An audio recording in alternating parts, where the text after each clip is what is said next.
Welcome to lunch hour. This is Satish. భారీ వర్షాలు భాగ్యనగరాన్ని వణికిస్తున్నాయి. నాలాలు, man holes నగరవాసుల ప్రాణాలు తీస్తున్నాయి. తాజాగా భారీ వానలకు ముగ్గురు గల్లంతయ్యారు. గ్రేటర్ హైదరాబాద్ పరిస్థితి మారదా? ఈ మరణాలకు కారణం ఎవరు? హైడ్రా బాధ్యత తీసుకుంటుందా? హైదరాబాద్ చర్చిద్దాం ఇవాల్టి లంచ్ అవర్ డిబేట్లో.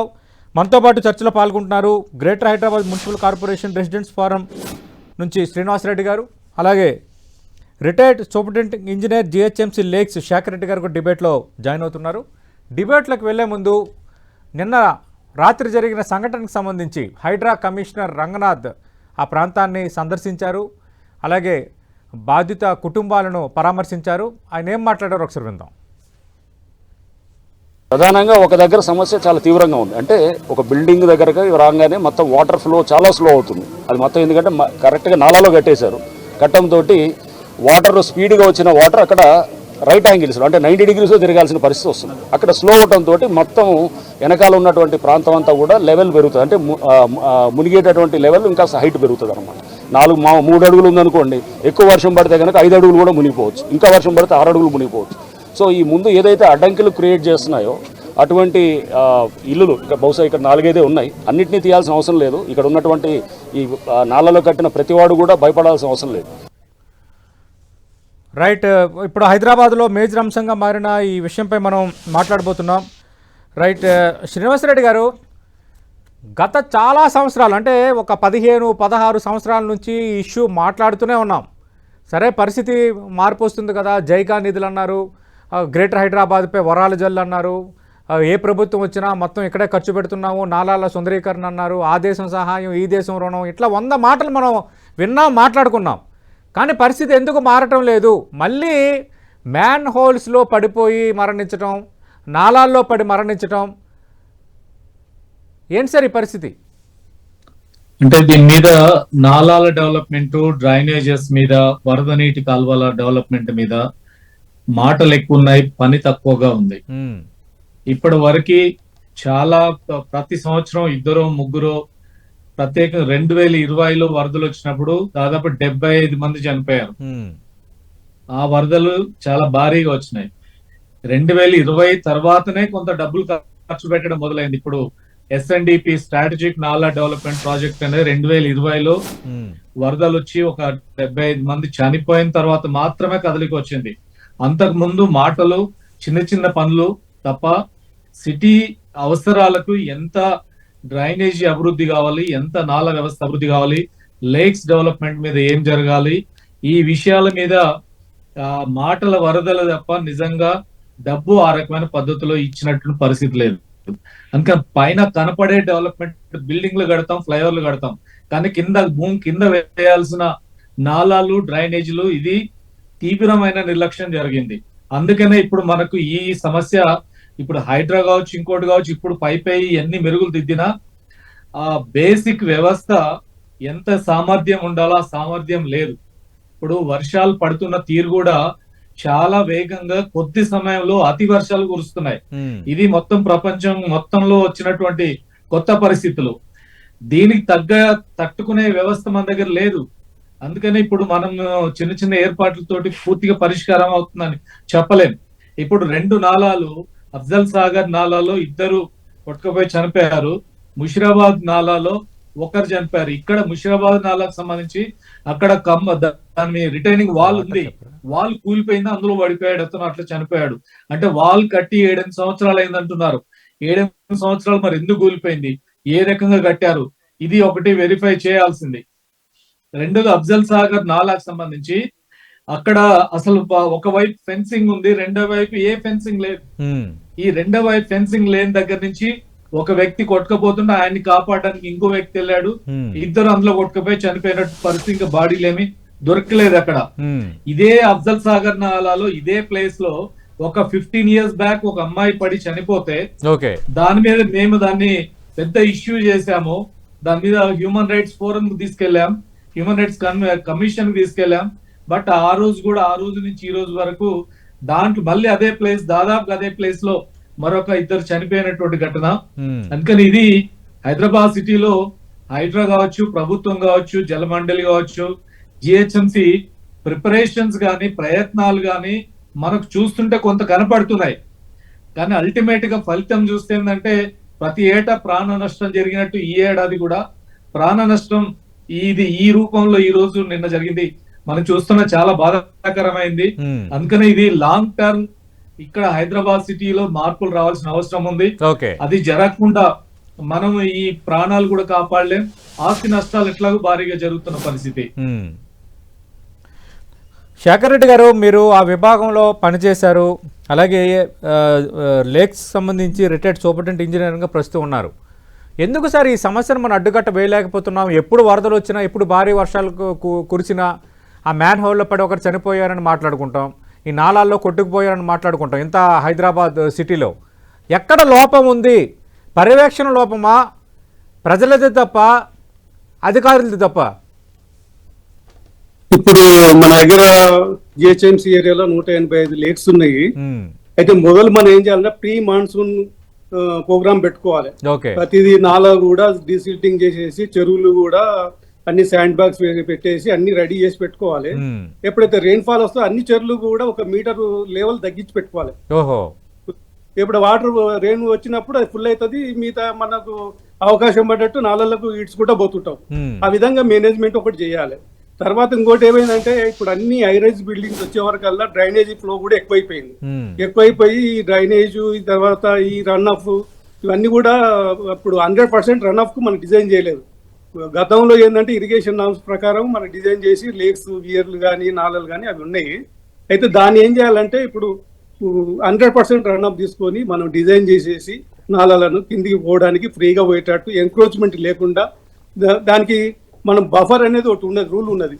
ప్రతి నాలుగు బఫర్ ఉండాలి. ఆ బఫర్ అనేది ఎక్కడ కూడా మెయింటైన్ చేస్తలేదు. మన బఫర్ పెడదాం అనుకుంటే ఎంకరేజ్మెంట్ ఆడ గుడిసెలు వేసుకోవడం, ఇల్లు కట్టడం అన్ని జరుగుతున్నాయి. ఇది స్ట్రిక్ట్ గా అంటే చాలా గవర్నమెంట్ స్ట్రిక్ట్ గా తీసుకొని బఫర్ మెయింటైన్ చేసుకొని నాలను కూడా 100% రన్ ఆఫ్ తీసుకొని డిజైన్ చేసుకొని మనం నీళ్లు వదిలిపెడితే కొంత 99% ప్రాబ్లం సాల్వ్ అవుతుంది. ఇంకొకటి ఏంటంటే చాలా మటుకు పైపులు వేస్తారు ఏది కల్వర్ట్ దగ్గర. ఆ పైపులు వేసే దగ్గర ఏమవుతుందంటే ఇది చెత్త మొత్తం డెబ్రీస్ అని తీసుకుపోయి నాలలో పడేస్తారు. అదంతా వచ్చేసి ఆ పైపుల దగ్గర తట్టుకొని వాటర్ అంతా మళ్ళీ బ్యాక్ వాటర్ వేసి అంతా కూడా ఇనండేషన్ అవడం జరుగుతుంది. అయితే ప్రతి కల్వర్ట్ దగ్గర ఒక మనిషిని పెట్టుకోవాలి. పెట్టుకొని ఆ డెబ్రీస్ రాకుండా నీళ్లు ఫ్రీగా పోయేటట్టుగా సాధ్యమైనంత వరకు పైప్ కల్వర్ట్ అనేది అవాయిడ్ చేయాలి ఇది హైదరాబాద్ లో. ఎందుకంటే ఇప్పుడు అంతా క్లౌడ్ బస్ట్ అవుతుంది, ఎప్పుడు రెయిన్ పడుతుందో తెలియదు. సడన్ గా 10 సెంటీమీటర్ పడే వరకు హెవీ ఫ్లడ్ కిందికి వచ్చేస్తుంది. అదే కాకుండా హైదరాబాద్ లో బేసిన్ సిరీస్ ఆఫ్ ట్యాంక్స్ ఉంటాయి. సిరీస్ ఆఫ్ ట్యాంక్ అంటే ఇప్పుడు ఫాక్స్ సాగర్ ఉంది, ఫాక్స్ సాగర్ నుంచి అక్కడికి వెళ్ళి వచ్చే ఇప్పుడు హుసేన్ సాగర్ కలిసే లింక్ అది అట్లా ఉంటది. తర్వాత కూకట్పల్లి వచ్చే సిరీస్ ఆఫ్ ట్యాంక్స్ ఉంటాయి. పైన నీళ్లు పడంగానే కింద ఆ పైన ట్యాంక్స్ అన్ని ఖాళీ చేసుకొని కొద్దిగా అది మెయింటైన్ చేసుకోవాలి, వాటర్ లెవెల్ ఎక్కువ రేజ్ కాకుండా. ఇంతకుముందు గతంలో కూడా హుసేన్ సాగర్ ఏం చేసినాము, ఒకటి టన్నల్ కొట్టాం కింద. ఎప్పుడు కూడా హుసేన్ సాగర్ 1 మీటర్ డౌన్ చేసి నీళ్లు మనం మెయింటైన్ చేస్తున్నాం. అప్పటి నుంచి కూడా డౌన్ స్ట్రీమ్ లో ఎక్కడ కూడా సబ్మర్జెన్స్ అయితే లేదు. ఎందుకంటే ఎప్పుడు వాటర్ 1 మీటర్ డౌన్ ఉంటుంది కాబట్టి ఫ్లడ్ రాగానే FTL మెయింటైన్ అయితే మళ్ళీ డిప్లీట్ అవుతుంటది. అయితే ఆ ఫ్లడ్ ను మనం అక్కడ మేనేజ్ చేసుకుంటాం. ఈ ఫ్లడ్ వచ్చినప్పుడు అక్కడ మేనేజ్ చేసుకుంటుంటాం. ఆ విధంగా ప్రతి లేక్స్ దగ్గర ఒక ఇంజనీర్ ను పెట్టేసి దాన్ని మేనేజ్మెంట్ చేసుకుంటా, మన కల్వర్ట్స్ దగ్గర కూడా కొంతమందిని అబ్జర్వేషన్ పెట్టేసి అవన్నీ చేసుకుంటూ పోతే మనకు సిస్టమేటిక్ గా మనం మెయింటైన్ చేయగలుగుతాం. ఆ విధంగా చేయాలి. ఇంకేంటంటే మేజర్ గా చెరువులన్నీ కూడా ఈ డ్రైనేజ్ వచ్చేసి డీసిల్టింగ్ అయ్యేది, సిల్టప్ అయిపోయినాయి. ఇప్పుడు దాని స్టోరేజ్ ఇప్పుడు ఇంతకుముందు 4 TMC కెపాసిటీ ఉండే హైదరాబాద్ ట్యాంక్స్ అని, ఇప్పుడు దగ్గర 2 TMCకి వచ్చినాయి. అయితే మొత్తం డీసిల్టింగ్ చేసి 4 TMC దాన్ని తీసుకురావాలి, కెపాసిటీ తీసుకురావాలి. ఏమైందంటే మీకు వర్షం వచ్చినప్పుడు ఏమైందంటే అన్ని ట్యాంక్స్ లో కూడా స్టోరేజ్ మనకు టైం దొరుకుతుంది. ఇమ్మీడియట్ వర్షం రాగానే అట్లా స్టోరేజ్ అవుతుంది. ఆ తర్వాత మనం మెల్లమెల్లగా మన అవకాశం బట్టి కిందికి వెళ్ళడానికి అవకాశం ఉంటుంది. అట్లా మేనేజ్మెంట్ చేయాలి. ఏంటంటే ఇంజనీర్స్ ప్రతి చెరువుకు ఒకరిని ఉంచాలి, నాలల మీద అబ్జర్వేషన్ పెట్టాలి, ప్రతి కల్వర్ట్ దగ్గర మనుషులను పెట్టాలి. ఇంజనీర్స్ కాకుండా ఇంకొకటి ఏంటంటే రీడిజైన్ చేయాలి. కెనాల్స్ అన్ని కూడా రీడిజైన్ చేయాలి. 100% రన్ ఆఫ్ తీసుకొని డిజైన్ చేయాలి. తర్వాత మల్టీ స్టోరీడ్ బిల్డింగ్స్ వచ్చినాయి కాబట్టి డ్రైనేజ్ కూడా హెవీ డ్రైనేజ్ వస్తుంది. ఆ డ్రైనేజ్ కూడా కన్సిడర్ చేసుకొని ఇవన్నీ డిజైన్ చేసి మనం అబ్జర్వేషన్ చేస్తే ప్రొటెక్షన్ చేయడానికి ఆస్కారం ఉంటుంది. ఓకే. కానీ నాలాలు కానీ. రైట్ సార్, మీ లైన్లోనే ఉండండి సార్. శ్రీనివాసరెడ్డి గారు, మరి అంటే ఇప్పుడు దీని మీద ఖర్చు పెడుతున్నామని ప్రభుత్వాలు చెప్తున్నాయి, నాలాల ఆధునీకరణ చేస్తున్నామని చెప్తున్నాయి, సమస్యలు తీరుతున్నాయని చెప్తున్నాయి, కానీ ప్రమాదాలు మాత్రం ఆగడం లేదు. ఎక్కడ దీనికి వే అవుట్ ఎలా అంటే ఏం చెప్తారు? అంటే ఒకటి ఇప్పుడు మన సిటీకి ఇప్పుడు వచ్చే వర్షాలకి దాన్ని తట్టుకునేంత కెపాసిటీ మన డ్రైనేజ్ సిస్టమ్ లేదు. ఒకానొకప్పుడు ఇప్పుడు చూస్తే నిన్న 3-4 అవర్స్ లో కురిసిన వర్షం 12 సెంటీమీటర్లు. ఇప్పుడు 12 సెంటీమీటర్ల వర్షాన్ని తట్టుకునేంత కెపాసిటీ మన డ్రైనేజీ, మన స్టామ్ వాటర్ డ్రైన్స్ లేదు. సో దీని డ్రైనేజ్ కెపాసిటీ పెరగాలి. అది డ్రైనేజ్ కెపాసిటీలో డ్రైనేజ్ పైప్ లైన్ కానీ, నాలాల వ్యవస్థ కానీ, మూసీలోకి స్వేచ్ఛగా వాటరు, లేదా ఇప్పుడు శేఖర్ రెడ్డి గారు చెప్పినట్టు చెరువులన్నిటిలోకి వాటర్ ఫ్రీగా వెళ్ళేటట్టుగా ఆ స్థితి రావాలి. అట్లా మన డ్రైనేజ్ కెపాసిటీ పెరగాల్సినటువంటి అవసరం ఉంది, అది లేదు. రెండోది, ఇప్పుడు సిటీలో రోడ్డు ఎంత ఉంది, డ్రైనేజ్ ఎంత ఉంది? ప్రతి రోడ్డుకి 2 వైపులా మనం సైడ్ కాలువలు అంటుంటాం, సైడ్ డ్రైన్స్. రోడ్డు మీద వర్షం పడిందంటే పక్కన డ్రైన్స్ లోకి వాటర్ వెళ్ళాలి, బట్ 2 వైపులా ఆ డ్రైన్స్ ఉండాలి. ఇప్పుడు ఎన్ని రోడ్లకు డ్రైన్స్ ఉంది, ఎంత స్థాయి, ఎంత పొడవు ఉంది? ఇప్పుడు లెక్కలు తీస్తే ఏంటంటే సిటీలో మొత్తం రోడ్డు లెంగ్త్ 9000 కిలోమీటర్ల రోడ్డు ఉంటే డ్రైనేజీ లెంగ్త్ 1300 కిలోమీటర్లు ఉంది. అంటే రోడ్డు ఎంత, రోడ్లో అది ఏ సైజ్ కు ఉంది, ఒక 10-15% కూడా డ్రైనేజీ లెంగ్త్ లేదు. అంటే అదే స్టామ్ వాటర్ డ్రైన్స్, వరద నీటి కాలువలు. సో ఆ వరద నీటి కాలువల యొక్క పొడవు పెరగాలి, దాని స్ట్రెంత్ పెరగాలి, కెపాసిటీ పెరగాలి. ఇప్పుడు సార్ చెప్పినట్టు అన్ని హై రైజ్ బిల్డింగ్లు వస్తున్నాయి. హై రైజ్ బిల్డింగ్ నుంచి పైనుంచి వచ్చి ఇప్పుడు వర్షం ఎట్లుందంటే మనం ఖైరతాబాద్ దగ్గరకు వెళ్ళి చూస్తే రోడ్డు మీద అసలు వరద వస్తుంటే మనం వెహికల్స్ అని కొట్టుకపోతేనంత భయం వస్తున్నంత వరద వచ్చేస్తుంది ఒకేసారి.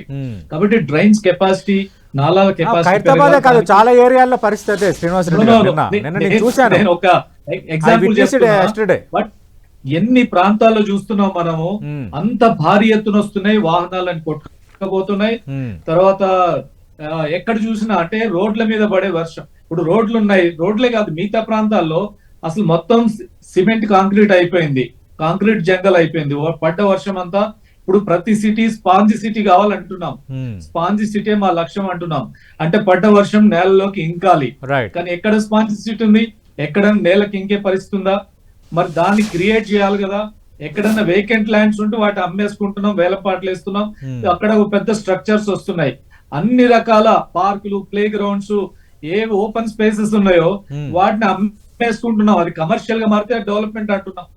అవి ఓపెన్ గా ఉండి అవి నీళ్ళని గుంజుకునే పరిస్థితి వస్తే అది రియల్ గా ఇది ఉంటది. రెండోది, ఇప్పుడు చెరువుల గురించి, ఎక్కువ చెరువులు, కొన్ని చెరువులే లేవు అసలు. ఇప్పుడు మనం చెప్తున్నాం మాసప్ ట్యాంక్ అంటే మాసప్ ట్యాంక్ లో ట్యాంక్ లేదు. ఎక్కడ అఫ్జల్ సాగర్ అంటున్నాం, అఫ్జల్ సాగర్ అది, కానీ సాగర్ ఎక్కడ ఉందాడా? అంటే లేనే లేదు. అఫ్జల్ సాగర్ ఒకప్పుడు పెద్ద చెరువు అది, ఇప్పుడు ఆడ సాగరే లేదు, జస్ట్ అనేక బస్తీలు ఉన్నాయి. అంటే అవి ఇప్పుడు ఇట్లాంటి అన్ని కూడా దశాబ్దాల కాలంగా చూస్తే ఏంటంటే కనుమరుగు అయిపోయినాయి. సిటీలో ఎక్కువ అనేక చెరువులు. ఇప్పుడు కొత్తగా గవర్నమెంట్ ఈ మధ్య ఏం చేశారు, రోడ్ల కింద ఎక్కడైతే నీళ్లు వాటర్ లాగింగ్ అవుతున్నాయో, నీళ్లు నిలుస్తున్నాయో, అక్కడ కింద రోడ్డు కింద పెద్ద పెద్ద చెరువులు తవ్వుతున్నారు, అంటే పెద్ద సంపులతో తవ్వుతున్నారు. ఆ సంపుల్లో మోటార్లు పెట్టి నాలల్లోకి పంపింగ్ చేసే కొత్త సిస్టమ్. కొన్ని చౌరస్తాల్లో, కొన్ని ప్రాంతాల్లో నీళ్లు నిలబడకుండా కొంత తొందరగానే కిందికి వెళ్ళడానికి అది కొంత ఉపయోగం జరుగుతుంది. ఇంకా దాని మీద స్టడీ చేయాలి, ఈ ప్రయోగం ఎంత మేర సక్సెస్ అయిందనేది. ఇవన్నీ చేయకపోతే అంటే దీంట్లో అవసరమైన షార్ట్ టర్మ్ ఏం చేయాలి, మీడియం టర్మ్ ఏం చేయాలి, లాంగ్ టర్మ్ లో తీసుకోవాల్సిన చర్యలు ఏంటి, ఇవన్నీ సక్రమంగా. శ్రీనివాసరెడ్డి గారు, ఇక్కడ వాదనలు ఎలా ఉన్నాయంటే, సరే ప్రభుత్వం తీసుకోవాల్సిన ఇనిషియేటివ్స్ కొన్ని సందర్భాల్లో తీసుకుంటుంది, అది కాదనడం. కానీ ఇక్కడ ఏంటంటే ముంబైలో వరదలు రావటం లేదా, బెంగళూరులో రావటం లేదా, చెన్నైలో రావటం లేదా, ఢిల్లీలో రావటం లేదా, అన్ని నగరాల్లో పరిస్థితి అలాగే ఉంది కదా అన్న సమాధానం ఎక్కువ వస్తుంది. మరి దీని అంటే ఈ వరదలు వస్తూనే ఉంటాయి, నాలాలు మింగిస్తూనే ఉంటాయి, మనం అట్లాగా నాలాల్లో పడి మరణించాలా, మ్యాన్ హోల్లో పడి మరణించాలా? ఎలా అర్థం చేసుకోవాలి ఈ తరహా వ్యాఖ్యలు? అందుకని ఇప్పుడు నాలాల్లో అంతటా ఇప్పుడు వరల్డ్ వైడ్ ఇదంతా ఏంటంటే ఈ క్లౌడ్ బరస్ట్ కావడము, కొద్దిసేపట్లో ఎక్కువ వర్షం రావడం, ఇవి నగరాలకు చాలా ప్రమాదకరంగానే, ఇది వరల్డ్ వైడ్ ఫినామినా, ఎవరు కాదనట్లేదు. కానీ మనం ఏం చేస్తున్నాం, ప్రాణ నష్టం చేయకుండా, ఆస్తి నష్టం జరగకుండా ఎంత మేరకు చర్యలు తీసుకోగలుగుతున్నాం. ఇప్పుడు దాని మీద మనం ఎంత ఖర్చు పెట్టాం, ఈ లెక్కలు తీస్తే అన్యాయంగా ఉంది.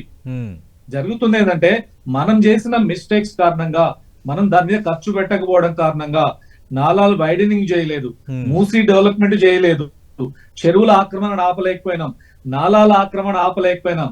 ఇంతకుముందు సార్ చెప్తున్నారు, ఇప్పుడు ఆ నాలాల పక్కన కొంత స్పేస్ వదలాలి కదా అని, అది లేదు ఇప్పుడు. అది చిన్న చిన్న వాళ్ళు ఎవడు బతకడానికి ఒక ఇల్లు వేసుకోవడం కాదు, పెద్ద పెద్ద భారీ భవంతులు వచ్చున్నాయి నాలాల మీదనే.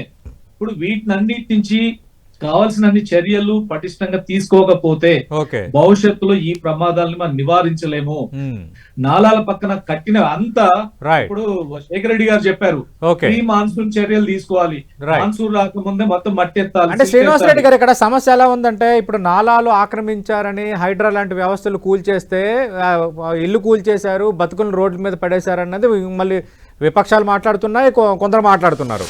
అంటే మరి ఎక్కడ ఎలా సార్ట్ అవుట్ చేయాలి? ఇప్పుడు ఆ ఆక్రమణలు తొలగించకపోతే నాలాలని సెట్ చేయలేరు, వాటర్ ఫ్లోగా వెళ్ళడానికి ఛాన్స్ లేదు.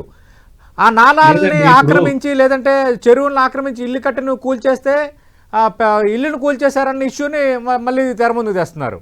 మరి ఇలాగే ఉంటే మనం ఎప్పుడు దీనికి మన పరిష్కారం కనుక్కుంటాం? ఇప్పుడు అందులో కూడా ఇప్పుడు నాలాల పక్కన గాని, చెరువుల పక్కన గాని భారీ భవనాలు ఉన్నాయనుకోండి, అవి తొలగిస్తే వచ్చే నష్టం, వ్యాపార సముదాయాలు ఉన్నాయి, ఇట్లాంటి వాటి తొలగిస్తే ఏం లేదు. కానీ పేదవాడి తొలగించాల్సి వచ్చినప్పుడు ఏంటంటే, ఆల్టర్నేటివ్ ఇవ్వండి, బెటర్ ఆల్టర్నేటివ్ ఇవ్వండి, దగ్గరలో ఆల్టర్నేటివ్ ఇవ్వండి. ఇది చాలా కాలంగా మాట్లాడుతుందే. ఆల్టర్నేటివ్ ఇచ్చి తీసేస్తే ఎవరొద్దంటారు? కానీ ఆల్టర్నేటివ్ పేరుతోటి 40 కిలోమీటర్ల అవతల సిటీకి ఎక్కడో తీసుకుపోతాం అంటే వాడు బతకలేడిక. అందుకని ఆల్టర్నేటివ్, సరైన ఆల్టర్నేటివ్ లేకపోవడంతో ఏదో వర్షాకాలం వస్తే 2 నెలలు సర్దుకుందాం, మళ్ళీ మిగతా 10 నెలలు ఏమి ఇబ్బంది లేదు కదా. ఈ రకమైన జరిగిన సంఘటన కూడా మనం చూసాం కదా, అక్కడ ఆల్రెడీ ఎంక్రోచ్ అయ్యి ఒక ఇల్లు నిర్మించడం వల్ల వాటర్ వెళ్లాల్సిన ఫ్లో వెళ్లకుండా అక్కడ గోడకి తగిలి అది ఒక యూటర్న్ తీసుకొని మళ్ళీ ఆ ఫ్లో ఎక్కువైంది. అవును, ఇప్పుడు అఫ్జల్ సాగర్ లో కొట్టుకపోయిన ఇండ్ల దగ్గర ఇంతకుముందు ఇక్కడ వరద ఎప్పుడు పెద్దగా రాలేదట, 7-8 ఇండ్లు ఉన్నాయి అక్కడ ఇంతకుముందు ఏ రోజు వాళ్ళకి వరద వచ్చి దెబ్బతిన్న పరిస్థితి లేదట. కానీ ఇప్పుడు వచ్చింది, పరిస్థితులు మారినాయి, వరద ఎక్కడి నుంచి వస్తుంది, ఎలా వస్తుంది అనేది మనం ఊహించలేము. ఎందుకంటే కన్స్ట్రక్షన్ వచ్చిన తర్వాత వరద దారి దొరికితే అటువైపు నుంచి వచ్చేస్తుంది, అక్కడ ఉన్న ఇండ్లు కొట్టుకపోతున్నాయి. శేఖర్ రెడ్డి గారు, అంటే ఇక్కడ చాలా ఇష్యూస్ ఇప్పుడు తెర ముందుకు వస్తున్నాయి. మొన్న ఒక మ్యాన్ హోల్ ఇన్సిడెంట్ జరిగినప్పుడు తప్పు మాదే అని హైడ్రా కమిషనర్ రంగనాథ్ ఒక ప్రకటన చేశారు. మరి ఇప్పుడు మరి ఎవరు బాధ్యత తీసుకోవాలి? హైడ్రా బాధ్యత తీసుకోవాలా, లేదంటే ఎంక్రోచ్మెంట్స్ చేసి సమస్య కారణమవుతున్న ప్రజల బాధ్యత వహిస్తారా? ఎంక్రోచ్మెంట్స్ తొలగించకుండా ఉన్న ప్రభుత్వ విభాగాలు బాధ్యత చేయాలా? ఇప్పుడు ఎంక్రోచ్మెంట్ అయితే ఇప్పుడు హైదరాబాద్ వాళ్ళు టేకప్ చేస్తారు, ఎంక్రోచ్మెంట్ అయితే వాళ్ళు టేకప్ చేయాలి. డ్రైనేజ్ అనేది మనం వాటర్ వర్క్స్ వాళ్ళు చూస్తారు కాబట్టి వాళ్ళు రెస్పాన్సిబుల్ అవుతారు. ఎందుకంటే ఎక్కడ కూడా మెయిన్ వర్షాకాలంలో మాన్యువల్స్ మీద అబ్జర్వేషన్ ఉండాలి, ఎక్కడ కూడా ఓపెన్ కాకూడదు. ఇంతకుముందు గతంలో కూడా జరిగినాయి కాబట్టి దాన్ని ఎక్కడెక్కడ మనం ప్రాబ్లమ్స్ ఎక్కడ క్రియేట్ అవుతున్నాయో అక్కడ కొద్దిగా అబ్జర్వేషన్ మనసులో పెట్టుకొని చేస్తే బాగుంటది. లేదంటే దాన్ని అట్లా వదిలిపెడితే ఇట్లా ఇన్సిడెంట్స్ జరుగుతాయి, వాళ్ళ మీద వేసుకోవడం, వీళ్ళ మీద వేసుకోవడం. ఇట్లా కాకుండా ఏం చేయాలంటే, మన బెంగళూరులో ఒక డిపార్ట్మెంట్ ఉంది. ఎట్లా అంటే లేక్స్ మీద సపరేట్, లేక్స్ నాలా మీదనే వాళ్ళొక సర్కిల్ ఆఫీస్ ఉంది. ఇప్పుడు వాళ్ళు ఏం చేస్తారంటే ఓన్లీ లేక్స్, నాలాలు, డ్రైనేజ్ ఒక డిపార్ట్మెంట్ చూస్తుంది బెంగళూరులో. మేము ఒకసారి అబ్జర్వేషన్ అంటే స్టడీస్ కోసం పోయింటి బెంగళూరుకు నేను సర్వీస్ లో ఉన్నప్పుడు. ఆ విధంగా ఒకటే డిపార్ట్మెంట్ ఉండాలి, అంటే ఒక సర్కిల్ కిందే ఉండాలి. ఉంటే ఏంటంటే వాళ్ళు రెస్పాన్సిబుల్ అవుతారు. నాలా డ్యామేజ్ అయినా, డ్రైనేజ్ డ్యామేజ్ అయినా కానీ, లేక్స్ డ్యామేజ్ అయినా కానీ వాళ్ళను అడగడానికి ఆస్కారం ఉంటుంది. ఇప్పుడు ఏంటంటే డిఫరెంట్ డిపార్ట్మెంట్స్ అయ్యే వరకల్లా వాళ్ళు ఎవరిని అడగాలి అనేది కూడా క్వశ్చన్ వస్తుంది. కాబట్టి బెంగళూరు మోడల్ తీసుకొని వాళ్ళు ఒక సర్కిల్ ను ఫామ్ చేసేసి అందులో కొంత కమిటీ మెంబర్స్, అంటే ఆల్ డిపార్ట్మెంట్స్ ను అందులో డైరెక్టర్లు పెట్టేసి దాని డెవలప్మెంట్, ఈవెన్ కొన్ని ప్లేస్లు ఏమైతే అంటే ఒక లేక్ నుంచి ఇంకో లేక్ మనం సర్ప్లస్ కోర్స్ ఫామ్ చేయాలి. చేయాలంటే ఏమైతే అన్ని పట్టా ల్యాండ్స్ ఉంటాయి, దాన్ని ఏ విధంగా చేయాలి, ఇప్పుడు చెరువు ఒకరు చూసుకుంటారు, అక్కడ మన అప్రూవల్ వేరే ఇస్తారు. ఆ సర్ప్లస్ నాల ఫామ్ కాదు, ఇటువంటి ఇల్లు కట్టుకుంటారు. మనం సర్ప్లస్ అయినప్పుడు ఇళ్లకు నీళ్ళు వస్తాయి. కాబట్టి ముందే ఇటువంటి సర్కిల్ ఫామ్ చేస్తే వాళ్ళు ఏంటంటే ఏ చెరువు దగ్గర ఎక్కడ సర్ప్లస్ పోతుంది, ఎంత విడుతు వదలాలి, ఏం చేయాలి అనేది వాళ్ళు అబ్జర్వ్ చేస్తారు. కాబట్టి ఒక సర్కిల్ సపరేట్ ఫామ్ చేస్తే బాగుంటది యాజ్ పర్ బెంగళూరు మోడల్. అదొకటి నాది ఫైండింగ్ అండి. తర్వాత ఈ డ్రైనేజ్ అనేది ఏ డిపార్ట్మెంట్ వాళ్ళే రెస్పాన్సిబుల్ అవుతారు. ఇంకా ఇంకొకటి ఏమైతుందంటే మళ్ళీ చెరువులలో సార్ అది వీడ్ వస్తుంది, గుర్రపు డెక్క. ఆ గుర్రపు డెక్క ఏమైతుందంటే ఫస్ట్ వర్షానికి వచ్చేసి కింద మొత్తం నాల మొత్తం బ్లాక్ అయిపోతుంది, అయిపోయి మొత్తం ఇనండేషన్ అవుతుంది. ఆ గుర్రపు డెక్క కూడా మనం కొద్దిగా అబ్జర్వేషన్ లేక్స్ దగ్గర అబ్జర్వ్ చేసేసి అది పోకుండా నాలలో పోకుండా ఎంత జాగ్రత్త పడితే అంత మంచిది. ఎందుకంటే అది పోయిన ముందర అది పైప్ కల్వర్ట్స్ ఉంటాయి, అది మొత్తం బ్లాక్ అయిపోతుంది. ఇంకా నీళ్ళు పోవడానికి ఆస్కారం ఉండకుండా మొత్తం ఓవర్ఫ్లో అయిపోయి మొత్తం ఇనండేషన్ అవుతుంది. దాన్ని కూడా కొద్దిగా గవర్నమెంట్ దాన్ని ఒక అబ్జర్వేషన్ లో తీసుకొని పనిచేస్తే. అంటే శేఖర్ గారు మీరు ఇదే విభాగంలో పనిచేశారు కదా, అంటే హైడ్రా వచ్చిన తర్వాత కొంచెం ఈ నాలాలు అలాగే చెరువుల మీద ఈ ఆక్రమణలు కొంత తగ్గాయా, కొంత రిజల్ట్ ఏమైనా ఉందా అసలు? ఉన్నది, ఎందుకంటే భయం అని ఉన్నది. ఎందుకంటే ఎప్పుడు వచ్చి ఎప్పుడు డామేజ్ చేస్తారు అని మన జాగ్రత్త, మనం కరెక్ట్ ఉన్నామా లేవా అని వాళ్ళు జాగ్రత్త చూసుకుంటారు. ప్రతి ఒక్కరు కూడా చూస్తున్నారు, చూసుకొని కన్స్ట్రక్షన్ చేస్తున్నారు. ఆ భయం ఇంత ముందు భయం లేకుంటే భయం ఉన్నది. ఇప్పుడు చెరువులో ఏదైనా ఇల్లు కట్టాలన్నా కానీ అరే నేను కడితే ఏమవుతుందో ఏమో అనే ఫీలింగ్ అయితే ఉన్నది ఉంది. కాబట్టి అతడు మొదలే అందరినీ అడిగేసి ఇక్కడ కట్టుకోవద్దా అని చెప్పేసి ముందే అడిగి తెలుసుకొని కడుతున్నారు. ఇప్పుడైతే నాకు తెలిసినప్పటికైతే చాలా మంది నా దగ్గర కూడా వచ్చారు, ఇది ఒకసారి ఇక్కడ ఉంది కట్టుకోండి అంటే, లేదు అది ఎఫ్టీఎల్ ఉంటే ఎఫ్టీఎల్ ఉంది, బఫర్ ఉంటే బఫర్ ఉంది చెప్పడం జరిగింది. అట్లా భయం అయితే క్రియేట్ అయింది. అది ఉండాలి, జనంలో భయం ఉంటే ఆ ఎంకరేజ్మెంట్ కాదు. ఇంత ముందుగా అది ఇప్పుడు సర్ప్లస్ కోర్స్ కూడా అసలు మొత్తం కబ్జా చేసి చెరువు అలుగు నీళ్ళు ఎక్కడ పోవాలో తెలియదు, మొత్తం బంద్ చేస్తే ఇళ్ళలో పోయి నీళ్ళు పోతుంది. చాలా చెరువులలో సర్ప్లస్ కోర్స్ మొత్తం క్లోజ్ అయిపోయింది. ఏంటంటే పట్టా ల్యాండ్స్ మేము ఎట్లా వదులుతావు, దీనికి కోర్స్ లేదు కదా అంటారు. కొన్నిటికి చిన్న చిన్న చెరువులకు ఏంటంటే కోర్స్ ఉండదు. ఒక చెరువు నుంచి ఒక లింక్ మనకు అన్ని పట్టా ల్యాండ్స్ ఉంటాయి. ఆ పట్టా ల్యాండ్స్ ను మనం ఫామ్ చేయాలి. ముందే పర్మిషన్ ఇచ్చేటప్పుడే ఎంత కావాలో దాన్ని నాలా విడుతు మనం పెట్టేసి అక్కడ ఇండ్లు పర్మిషన్ ఇచ్చేస్తే ఇటువంటి ప్రాబ్లమ్స్ రావు. ఇటువంటి ఎంకరేజ్మెంట్ కూడా మనం అవాయిడ్ చేయడానికి వస్తుంది. రైట్. శ్రీనివాసరెడ్డి గారు, అంటే ఇక్కడ ఇప్పుడు ఆల్రెడీ ఒకరు మ్యాన్ హోల్లో పడి మరణించారు, మరో ఇద్దరు నాలాలో పడిపోయారు. అంటే ప్రతి సందర్భంలో జాగ్రత్తలు చెబుతూనే ఉన్నారు, ప్రభుత్వం చెప్తుంది, మీలాంటి వాళ్ళు చెప్తున్నారు, కానీ ఏంటంటే జరగాల్సిన నష్టం జరిగిపోతుంది. మీరు చెప్పేది ఏంటి ఫైనల్గా? లేదు, ఇప్పుడు ఇది ఎంతంటే మన నాలాల వ్యవస్థ, డ్రైనేజ్ సిస్టమ్ అంతా కూడా దాదాపుగా కొలాప్స్డ్, అంటే దాన్ని దశాబ్దాల కాలంగా అది భ్రష్టు పట్టిపోయింది, లేదా బాగా వీక్ అయిపోయింది. దాని కంప్లీట్ ప్రక్షాళన జరగాలంటే దానికి అవసరమైన నిధులు ఎంత అవసరమైన దానికి ఖర్చు పెట్టాలి. ఒకప్పుడు 2017లో వరదలు వచ్చినప్పుడు కేటీఆర్ గారు చెప్పారు 10,000 కోట్లు మేము ఖర్చు పెడతాం, మొత్తం ప్రక్షాళన చేస్తామన్నారు. 2020 వరకు ఏం చేయలేదు. 2020లో భారీ వరదలు వచ్చిన తర్వాత SNDP ప్రాజెక్ట్ వచ్చింది. SNDP కొంత ఫలితం ఉంది, కానీ అది చాలా లేట్ గా మొదలైంది. కాబట్టి నగరంలో విస్తరిస్తుంది, ఆల్రెడీ పాత నగరం ఉంది. ఈ పెరుగుతున్నటువంటి హై రైజ్ బిల్డింగ్స్ విస్తరిస్తున్న దానికి తగ్గట్టుగా ఎంతైతే నిధులు అవసరమో అంత ఈ రోజు చేసుకోవాల్సినటువంటి అవసరం ఉంది. అందుకని ఎక్కువ నిధులు ఖర్చు పెట్టాలి, ఉన్న వ్యవస్థల్ని బెటర్ గా వాడుకోవడం ప్రయత్నం జరగాలి. ఇప్పుడు హైడ్రా వచ్చిన తర్వాత ఒక కోఆర్డినేటెడ్ ఎఫెక్టివ్ బాడీ వచ్చింది, కొంత అవేర్నెస్ క్రియేట్ చేస్తారు, కొన్ని యాక్షన్ తీసుకున్నారు, కానీ ఇవేమీ సరిపోవు అనేది ఇప్పుడు తేలిపోయింది. వీళ్ళు చేస్తున్న చర్యలతోటి మనం కాపాడలేమని ఇప్పుడు అర్థమైపోయింది. రేపు కూడా ఇలాంటి ఇంకా జరిగే అవకాశం ఉంటుంది. కాబట్టి ప్రభుత్వం మరింతగా దీనికి అవసరమైన నిధులు గాని దాని ఏర్పాట్లు గాని మరింత సీరియస్ గా ఎవరు బాధ్యత వహిస్తే వాళ్ళ మీద అవసరమైన యాక్షన్ తీసుకునే ప్రయత్నం కూడా జరగాల్సిన అవసరం ఉంది. అప్పుడే కొంత జవాబుదారీ ఉంటుంది, కొంత బెటర్మెంట్ ఉంటుంది. రైట్. థ్యాంక్ యూ శ్రీనివాసరెడ్డి గారు, థ్యాంక్ యూ శేఖర్ రెడ్డి గారు. సమస్య అయితే తీవ్రత అలానే ఉంది.